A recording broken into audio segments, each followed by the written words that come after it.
tell me where you were born and a little bit about your childhood?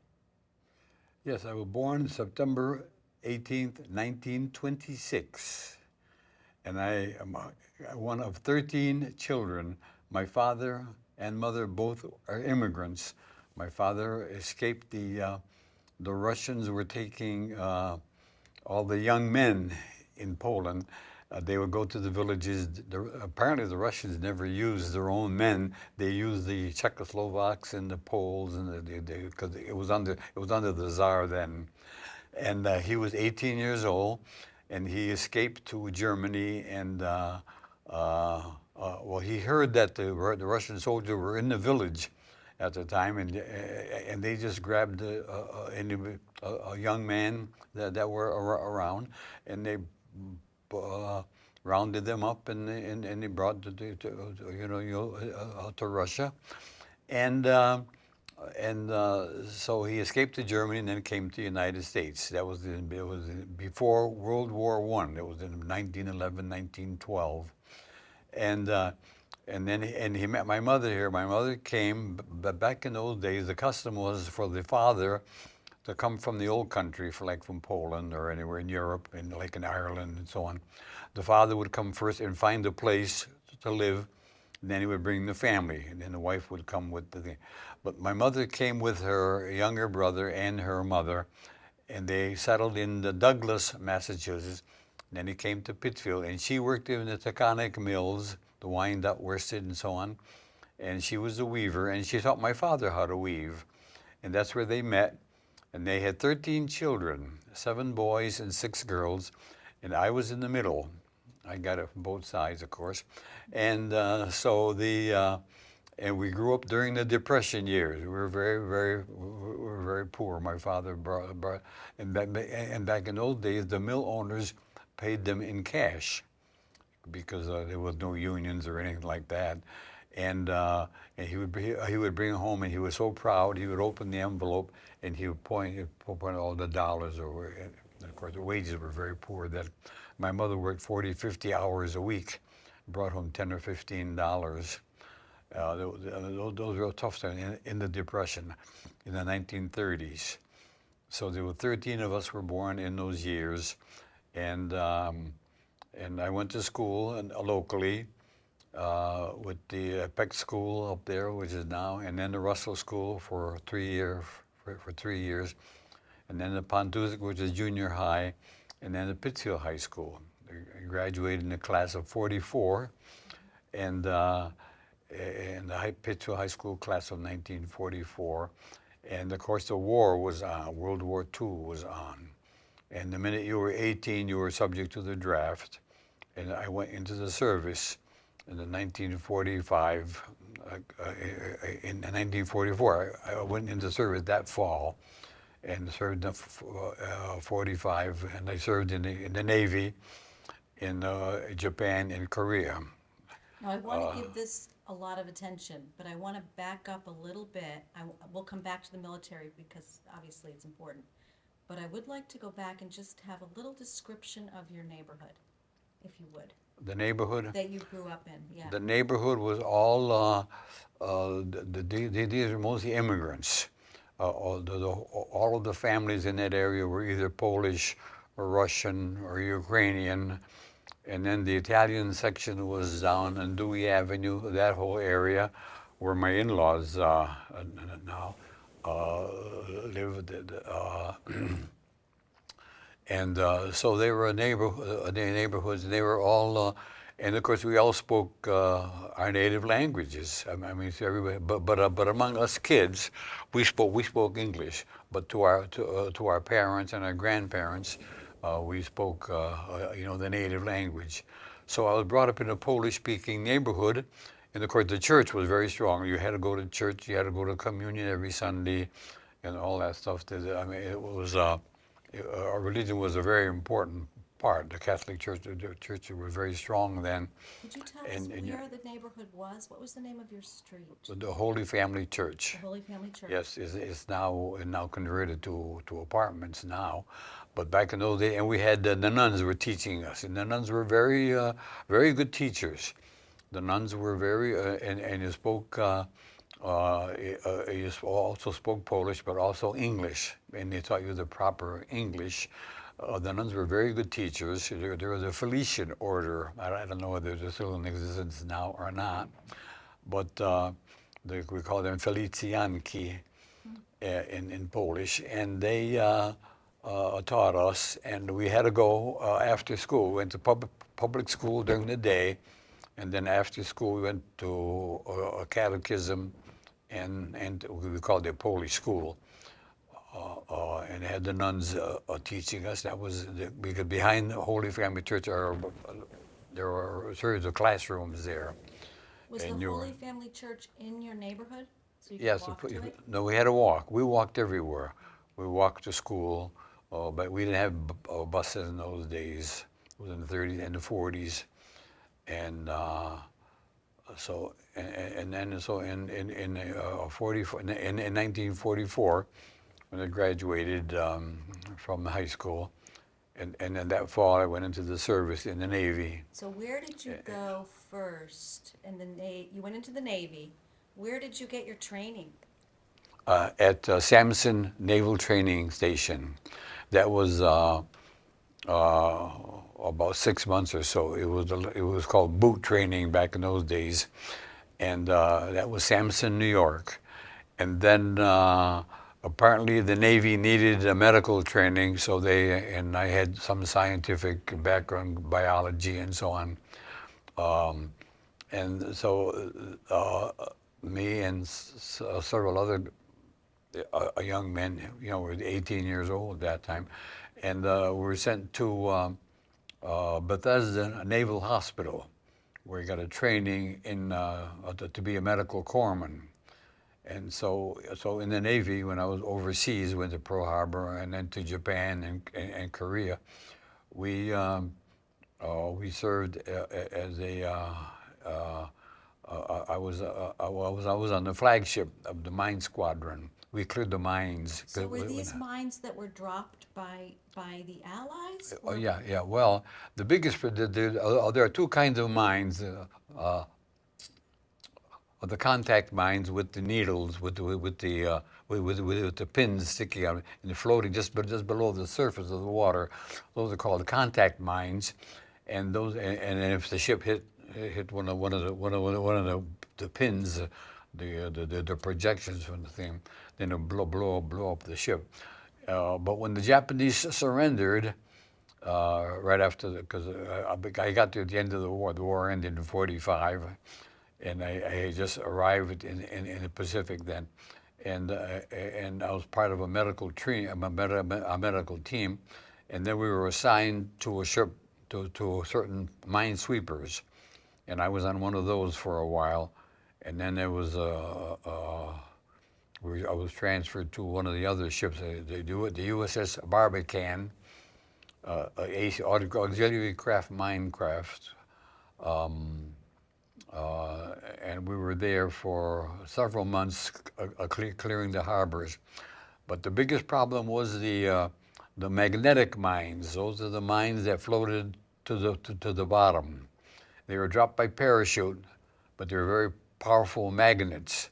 And when when the ship went over them, the magnet would be attracted by the ship, and with the powerful magnets, and they would blow up the bottom. Those are the worst hazards that we experienced back in those days. We lost a lot of American boys at that time too, because some of my best friends worked down in the engine rooms, and the engine rooms were very close to the bottom of the ship.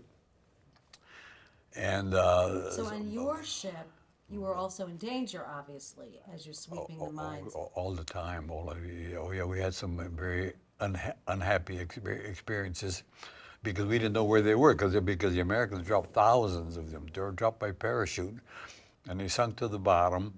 And this is the Sea of Japan, because all the harbors were very heavily bombed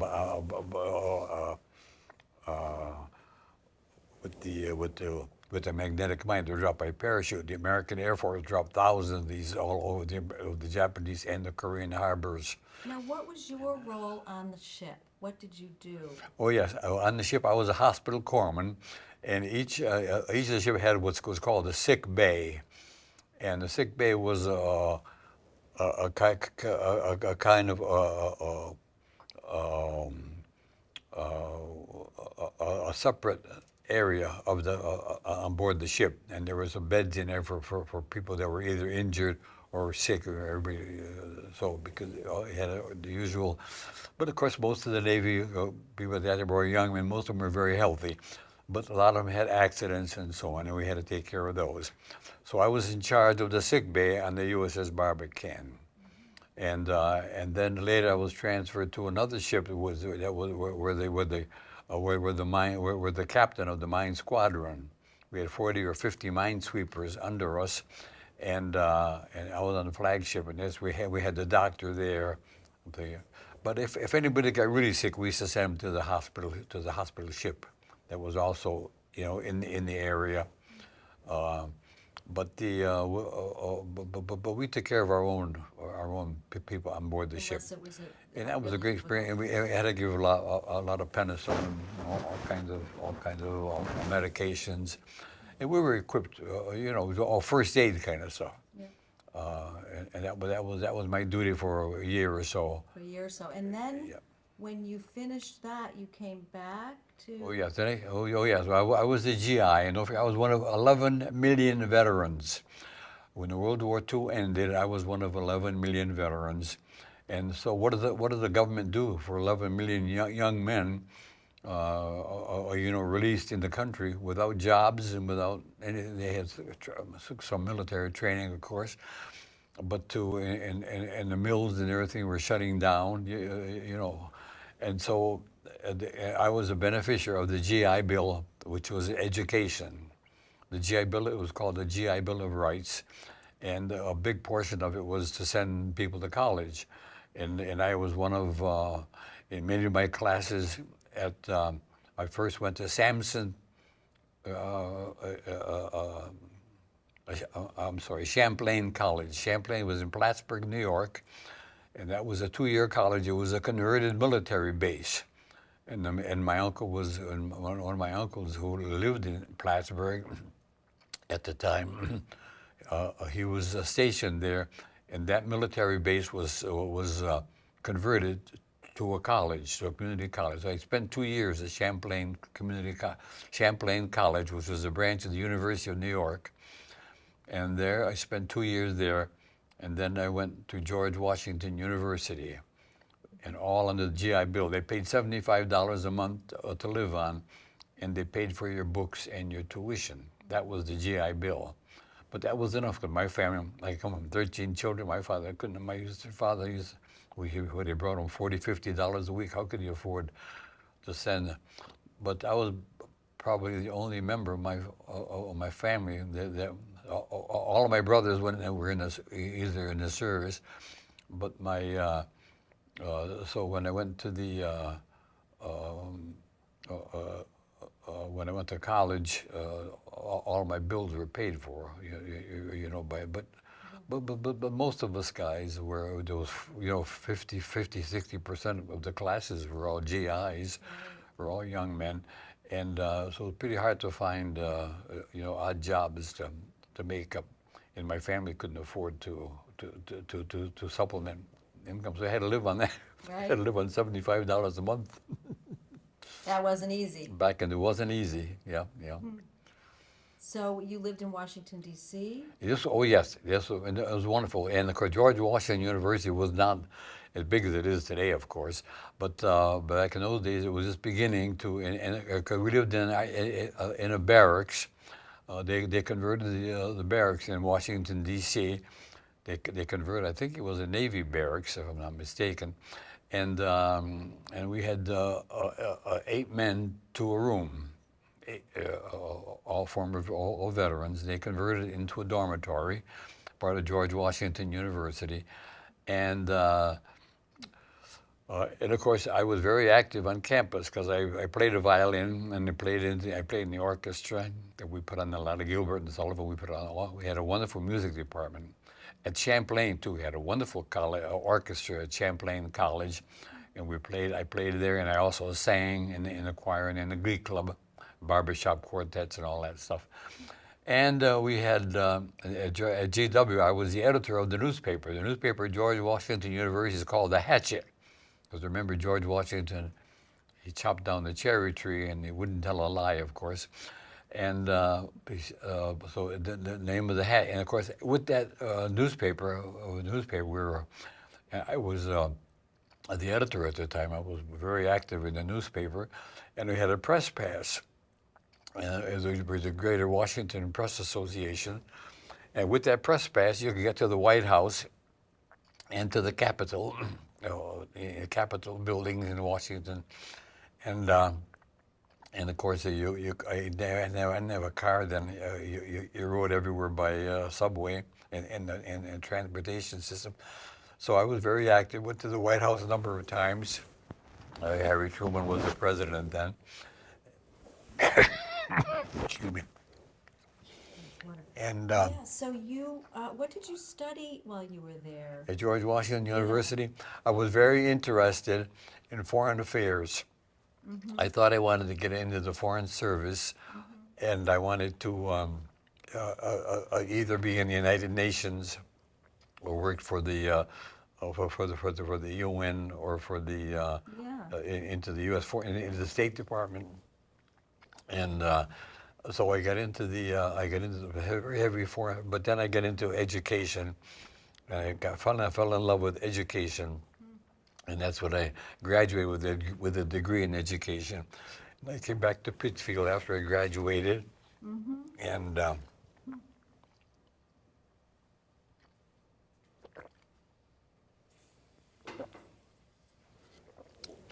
graduated from GW and I got a job in Pittsfield as a school teacher. I taught the 6th grade at Hibbert School, and I think it was the 5th or 6th grade, or maybe both. And I only taught there for a couple of years, and I get to know a lot of teachers and so on. And but then I decided to run for the legislature. How old were you when you ran for the legislature? Do you remember? In your 20s? I was in the 20s. Wow. Yeah, and I had a campaign at that time. Campaign. I think this is in the 50s.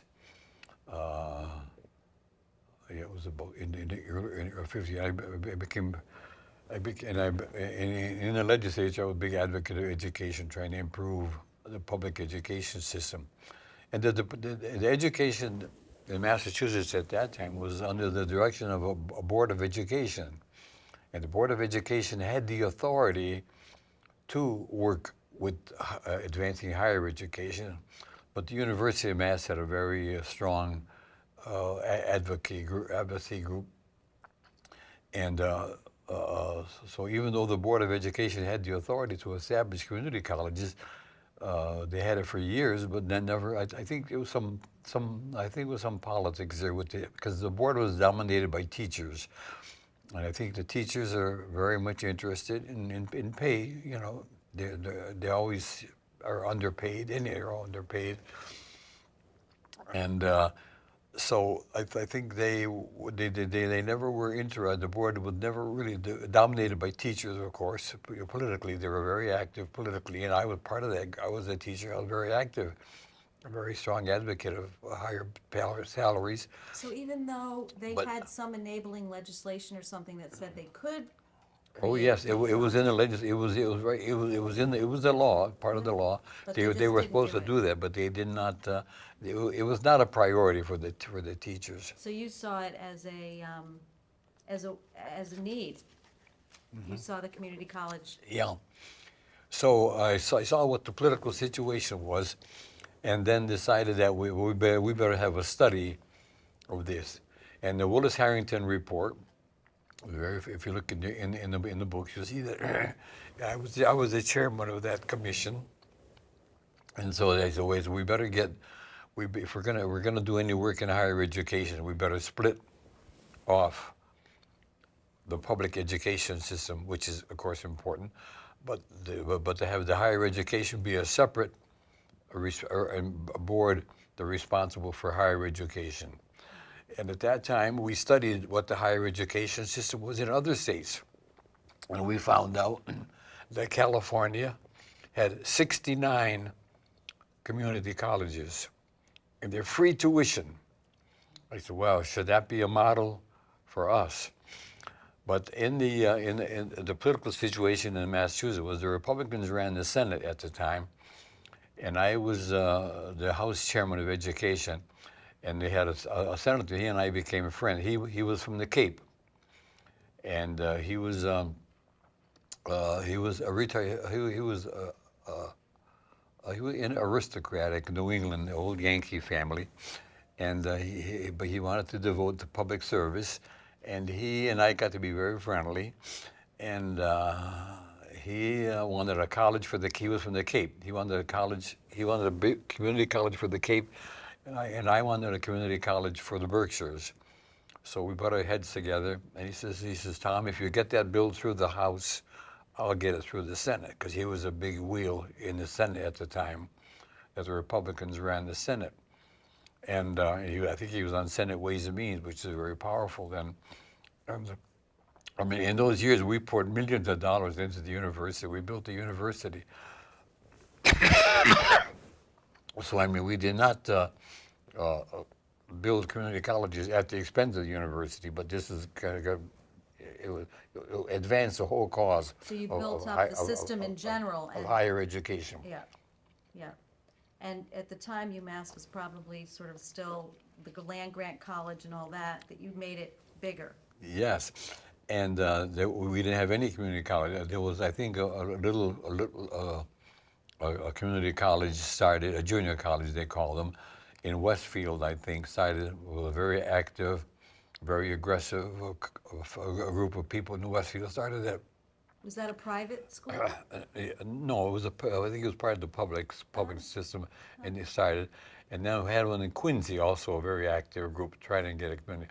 So I mean, there was some ground level of support for community colleges, and of course I went to free tuition. I was chairman. I said, we have a community. I mean, these are colleges that are really a grassroots kind of thing, and these people aren't going to have money to, most of them are not going to be able to have money, so therefore that's going to be a detriment to, to the cause of educating people, in higher ed. Our slogan was, why should you have to go away to college? Why can't we bring college to the people?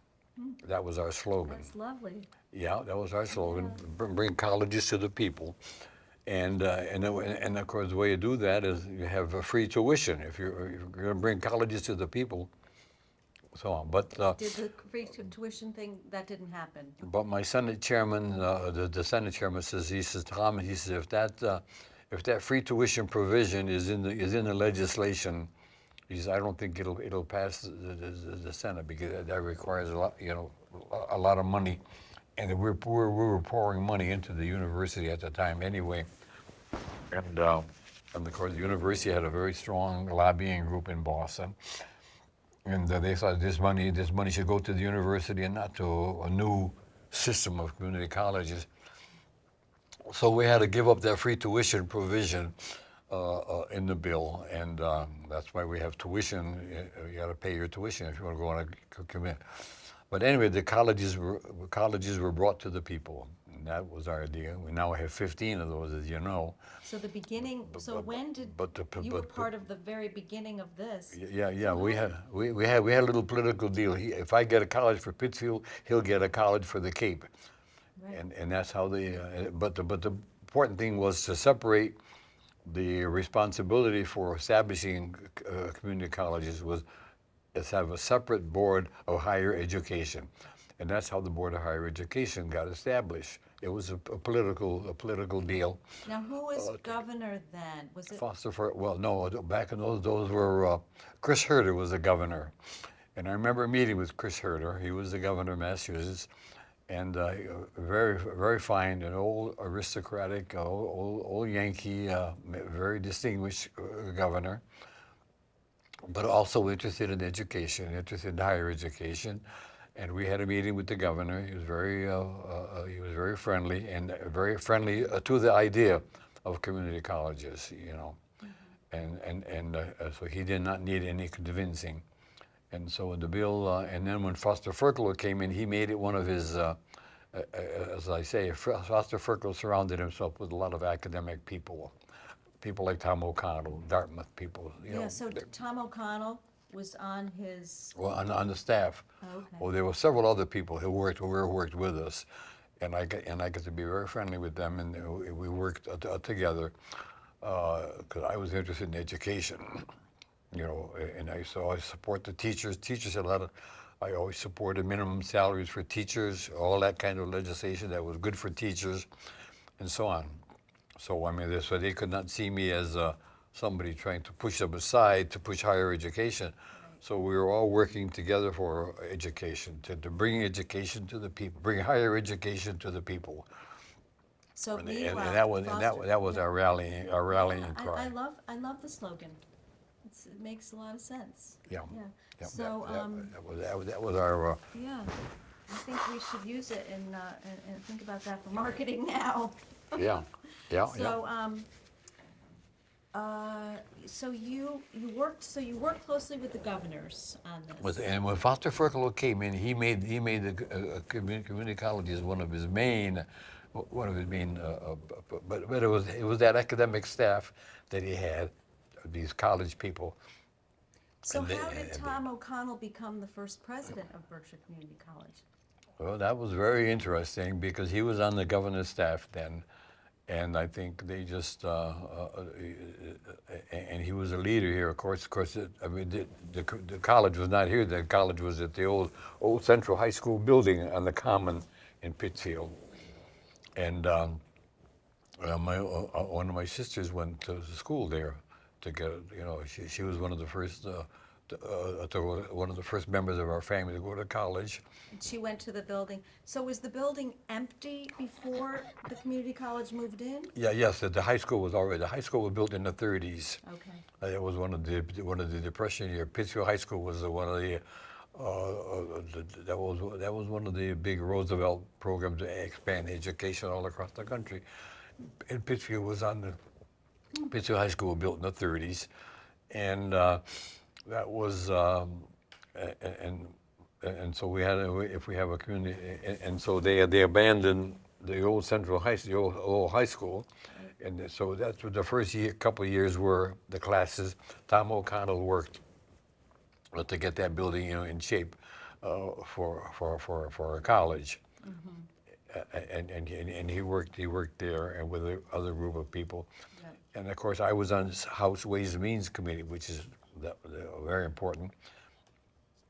And one of the first appropriations was $100,000 to get the college started in Pittsfield. Wow. And Senator Stone, he was the Senate chairman. His name was Edward Stone. I remember that. That's 50 years. I remember the names. But anyway, he was and he says, you know, get that money for Pittsfield, and I'll get the money for the Cape College. So that's how they. So these were the first two colleges that got started. Right. So they started it up in that building, and the first class came. Must have been exciting to see it. Very exciting. Happen. Yeah, and there was I don't know where the students came from, but the minute you broadcast, there's a college here. People would, you know, people were attracted, and because my sister was one of them, and she had a lot of friends her age. Yeah. You know, people were just out of Right high out school. of high school. So. There was no college here. Right. Yeah, the nearest one was North End. If you want to become a teacher, because part of the growth of the public education system in Massachusetts is you have to have teachers. You can't have an education system without teachers. So that's how the teachers' colleges got started. In North Adams, West, we had 8 or 10 of these teachers' colleges. Framingham, in the Worcester State Teachers College, Westfield State Teachers College, North Adams. These were for the purposes of training teachers directly for the public school system. you can't have a public school system. You don't have teachers, so you got to train the teachers. That was the purpose of those teachers' colleges. In North Adams, and of course, North Adams is now a college, a liberal arts, MCLA, and. So going But back that's to but your, that's how Yeah, the best the whole education structure. system. Yeah. That's how it So started. the And university, you have the teachers' colleges, which I think they were called normal schools originally. they were called normal schools. Yeah, and then, and now you have, then after your work, they have a whole level of community colleges. Yes, yeah. And so, so do you remember, what was your role once the college was formed? Did you stay involved? You're back in Boston working Oh, I was still. in the legislature, but Yeah. well, I was pushing for a lot of other. Yeah, I mean, because your legislative thing. I was on the Committee on Natural Resources, and then I became chairman of the Judiciary Committee because I was going to law school nights then. oh, I was in the legislature. I served in the legislature during the day, but then I had that's why I where had did you go to law school? at Suffolk Yeah. Suffolk Right in University. the city, right near where you worked. Yeah, right near where I worked. Yeah, that was just right. And you go out the back door of the State House into the college, Yeah. and that was very very interesting. Yeah, I was there, and I graduated there. You know, it's a law school 4 years. You know, Yeah. and So you were doing that at night. it was evening. Yeah. I was in because I obviously I couldn't do it. So at some point and you it was. I think Suffolk is the only school in the Boston area that had an evening program for law school for law students. Yeah. And that's why I was enrolled there. And I didn't have the GI Bill then anymore. No. I used up most of my GI. Oh, so there was a limit. Yeah, Yeah. yeah. So, at some point you married. When was that? Was that while you were in law school or before that? It's not really important when. No, I think I started my law practice Okay. and then got married. Yeah. Yeah, yeah. And did you meet your wife in Pittsfield? Or Yeah, did you- yes, yeah. And you- And Ann was an engineer. Then she worked. I don't know if she ever worked at GE or not, but she was she was a brilliant woman, very smart, and she worked for NASA, the National Aeronautics and Space Administration, and she worked on some project. And she came back to Pittsfield, and that's when I met her here. And was lucky that she came back. yeah, lucky she came, yeah, I forget what the reason was that she came back here. Her family, I think, brought her back. Yeah, her brother was a big GE engineer too. And Can you tell us a little bit about what GE was like at the time? Because people now don't realize how big General Electric was in Pittsfield. oh, GE was part. Yeah, we had 15,000 people worked at GE. GE had a very big transformer and a lot of contracts with the federal government, military contracts and so on. And 'cause the federal government works on contracts. The government doesn't have all those employees. They contract out a lot of the work. And she was on one of those projects, and that's how I met her. Yeah.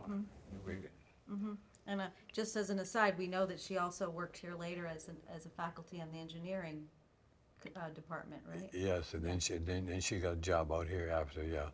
Yeah. That probably was after they built the new building out here. Yes, yeah. I forget what year she started working here. Yeah. Yeah, you should look up have those records. Yeah. You know, it would be really nice if you have any memory at all of Tom O'Connell, because we didn't get a chance to interview him. And of course, he was the first president.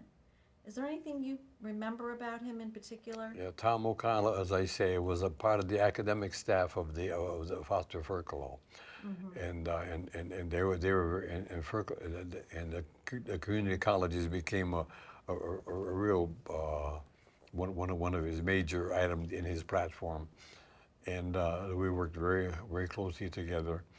And as I say, he surrounded himself with some real academic people. They're very, very bright, and they know how to work. There was a lot of criticism from a lot of people about what he did. He was so interested in education, but he was. And, and of course, I was very interested in supporting him because this is what I wanted at college. And once he became interested in the community college, then he became very important person. So I worked with him. But we had our political disagreements, of course. But for education, we had right on, right point, right, yeah. And so Tom O'Connell came And Tom that O'Connell was way. part of his staff, and he was one of the bright lights there. And he was very interested in becoming a director. I forget what I don't know whether they called him the president. At first, I don't think he was called the president at first. I forget what the name was, director or something of the college. And when they started, it was very rough, kind of just getting started. Everybody getting their feet on the ground. Figuring out how this would work. That's right. It's a whole new venture. Right. You know. Right. And so, and it was very interested to get a few bucks in it. And that's why I was not only chairman of education, but I also got a seat on the Committee on Ways and Means. Yeah. To make sure that the education got, because we're always facing we're spending too much money on education now. Too many educated people walking around. So you have to face that, in the political campaign, you had to, we had to tell. Interesting. So I mean, we had a lot of it in education today, but back in those days, what do you want to go to school for? Go get a job, that kind of attitude. Yeah. What do you want to go to college for? Too many educated people now. Go get a job. So that's interesting. So did you face that when you came back for re-election? Did you have You had to overcome that, and we had to point out the value of an education and so on. But today it's very important. But back in those days, it was not. Go get a job. There were so many jobs that people thought you just And there was a lot of work around, so people got jobs. And if you had a job, what do you want to go to school for? That's one of those ideas. And you saw it differently. Absolutely. Educated at least a couple of years. Let's get a couple of years. We haven't had any improvement or expansion in the education system now. How about giving a lot of kids a chance for at least a couple of years more of school, keep the tuition low, and so on. So where do you think that motivation came from within you?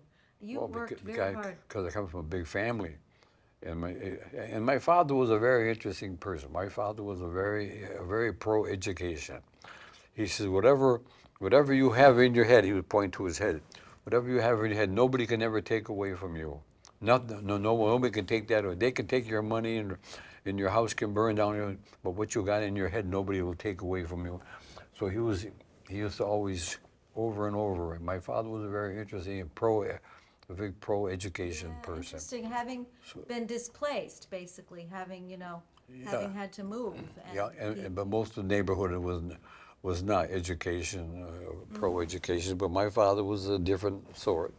He was interested in pushing education. That's where I get. That's where I get it. So you got that, and then you had this other real fire, I would say, this real motivation to make this work. And the GI Bill came along right at that time, So everything got put together. So the GI Bill was very important in your life. Yeah, and then the big thing was split off the power of higher education, split that from the Board of Education, have a separate board devoted to higher education. And once we got that through, and Ferkelo signed that bill, split the board, and now you have a separate board directly, and their job was to get community colleges going. Right. And they did. And now we got 15 of them. Yeah. So it was a movement to improve and expand higher education for the people. At least 2 years. It'll give people at least a couple more years of school. And that was our motive. That was our purpose. And bring college to the people. Why should you have to go away to college, live somewhere? Let it bring colleges and bring education to the people, higher education to the people. And that was quite it's politics, Yeah. But it's good politics. Yeah. So was that your life's career? You worked in the legislature for a long time. In the legislature as I served 9 terms. 9 terms. 18 years in the legislature. And during those years, it was always improving the education, getting the community colleges off to the start. That's a lot to accomplish in 18 years. Yeah, 18 years, yeah. With a lot of other things, Yeah. a lot of other issues politically, and this is the McCarthy era. You know, everybody was if you had an education, you probably were a communist, you know, or something, subversive. So we had to deal with that too, you know. Yeah, so you were dealing with the politics of fear, Fear, yeah, yeah, yeah. communism, fear of communism, fear of, yeah. So that's interesting. It touched everywhere. The McCarthyism touched. Even your work here trying to create education opportunity, it even affected you Yeah. here. Yeah. Well, the whole system, education, get good teachers, very important. You know, make teaching an attractive profession. You know, make it an honored. You know,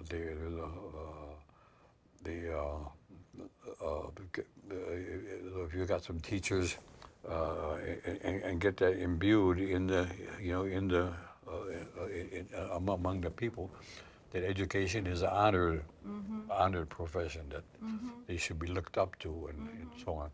And so you had to change public attitude so that, you know, get away from that, you know, what are you going to get an education for? Go get a job.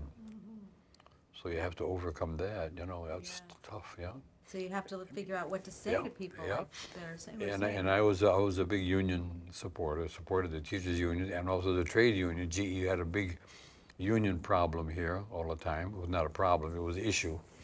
And so I always supported the union, the unions here, and they always supported me because I had a district full of GE employees. What could I do? You know? Yeah, exactly. 12 to 15,000 people, that's a big part of your district. Big district, yeah. And a lot of them lived right there, and they were all working people. Right. And they wanted jobs and so Right. on, you know, higher wages. So Pittsfield was the biggest part of your district, I would assume, right? When I had the town of Hancock, And Hancock, okay. yeah, that's what that was the district. But I Yeah. had three wards in the city. Three wards. That was at that time the legislature had 400 members, but now they only have 100 something now member. But back in those days we had a small district. Smaller districts. Yeah, Interesting. Huh. Politically, yeah. Yeah. Interesting history, history Yeah. of politics and how education was a big part of my view. But there were a lot of other issues. Of course. Now, also at the same time you were raising a family, you were beginning to raise a family, and that's challenging too, being in Boston and being out here. That's a lot of going back and forth, right? Yes, yeah. And I have a son and a daughter. Both of them graduated from BCC. And then they graduated from University of Mass, both of them. My daughter went to University of Mass, and I was on the medical school commission. I thought we should have a medical school, and that was established. I wanted to do Springfield as a medical school, but the votes in the committee were for locating it in Worcester. So you were involved with that too. I was on a medical school commission, yeah, and we got to going. And my daughter graduated from UMass Medical School in Worcester, and my son graduated from the engineering school. And once they got that going, and that was in I forget. I think that was also Worcester, with the major thing, and. That's quite a lot of accomplishment. For 18 years, all All that in 18 years. all the education, push education, educate more people, at least a couple of years. Yep. You know, you can't give everybody 4 years of college, but at least give them 2 more years Yeah. and improve their lives and so on. Yeah. Improve their understanding. Makes good government, makes people. Why would you say, could you explain that? How does education help make good government? Because if you have an educated citizenry, they will the good will come from that. They will understand what an education and what good government means, and they'll understand government, and so they would. And it's a democracy is safer with an educated citizenry. you know, and not them be led astray like McCarthy did, you know, people like McCarthy who could, and the way the situation now is in Washington, it's I think it's a very dangerous situation. We have to. I don't think this president is pushing education. Not a big issue for him. Yeah. But we don't want to discuss the politics. This is I mean, that's education. It's up to you, but I wonder what do you think? I mean, you may not be involved with education anymore, but is there something that you think we should be doing now in education? Free tuition. Free tuition. Free tuition, and that's the only. I think that's the only way we're going to get more in there. You have to make, you have to compete with other things, and if you get free tuition, people can work and also go to school the way I did, and to get an education. Yeah. And if you make education expensive, it's really a deterrent. Yeah. Because people have other needs and so on. They have to live and so on, and so they're always after wages, and education is another expense. Everybody can't afford it, you know. Yeah. Especially with the new with new immigrants and so on. Yeah, it's very difficult. Yeah, people have to make choices, and the choice is not always for education unless they can see the value of it. So try to imbue the value in education, how it's going to improve their lives. You can convince them of that, then you can, you know, you can move forward with it. Yeah. Yeah. That's interesting. So after the legislature, did you go back into education? No, I was a lawyer then.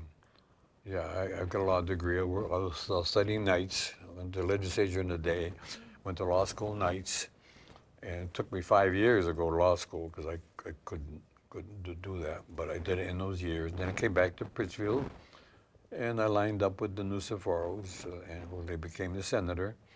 And again, we worked together for improving the quality of education. All the time, put more money, expanded university. Yeah, he was a very important friend, a very important ally. Yeah, in education. Yeah. Yeah. So you handed over the torch, so to speak, and Yeah. Andre was very in public service, served in the legislature, and then came back again to public.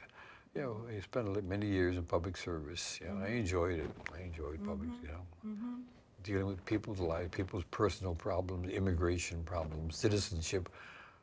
Made a big issue. We get a lot because a lot of our national, Polish and Italian and so on. A lot of them were not citizens.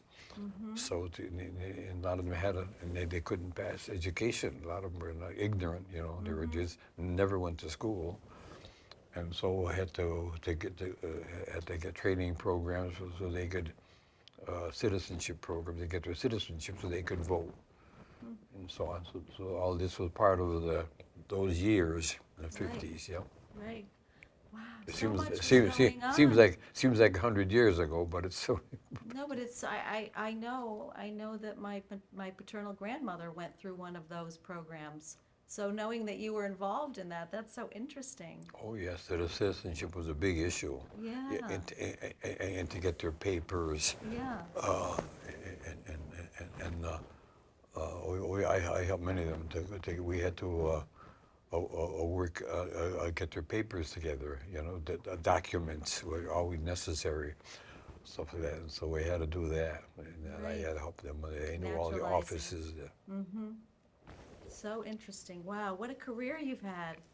Very interesting. And this place is now out here on West Street, and you watched all that happen too, the BCC. Yeah, this was the poor farm, where people that were homeless and so on, and they would bring them out here. But the building was here and the space was here, so we worked that out with the local government, and any place that were interested in the community college, they had to work out the deal with the local committees. So we had a committee here, formed a committee, to help with and the mayor was and the city council, they were very helpful. They decided to put it out here. There were other options. There were other ideas. I think they looked at others. I remember, but they had a separate committee that was doing that. Right. I was involved in other things Yeah, and of course. so on. But they had a separate committee. Once you establish, once you establish the Pittsburgh Community College, you have to have an organization. You have to have a committee and so on. And that was very important to get the right people to work together, work with the government here, work with the mayor and the city council.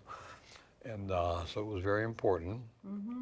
And we worked together, and we got what it is, and a lot of very good people. You just don't, these things just don't happen.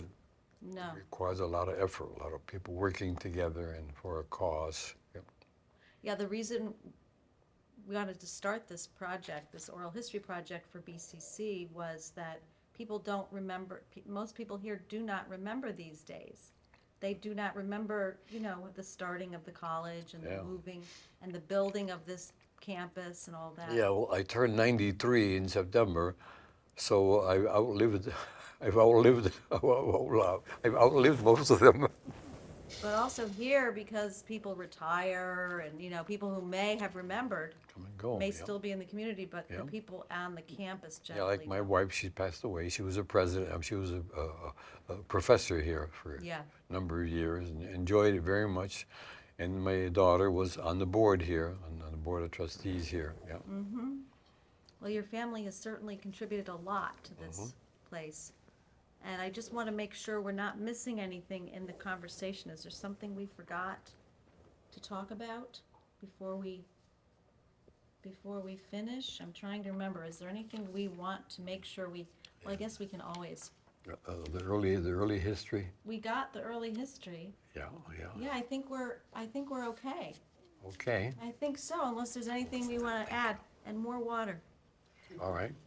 Thank you so much. I'm glad to do it. It's really a pleasure. And if I can help you with any help, I'm very able, very, very, energetic. I want to do it. Great. We're very, very grateful. Thank you. All right. Thank you. All right. Thank you. Nice. All right. I'm glad to do it. Yeah. And anything else I can help with the what are they going to be called? Yeah, the 60th. Yeah. What are you going to call it? We will see.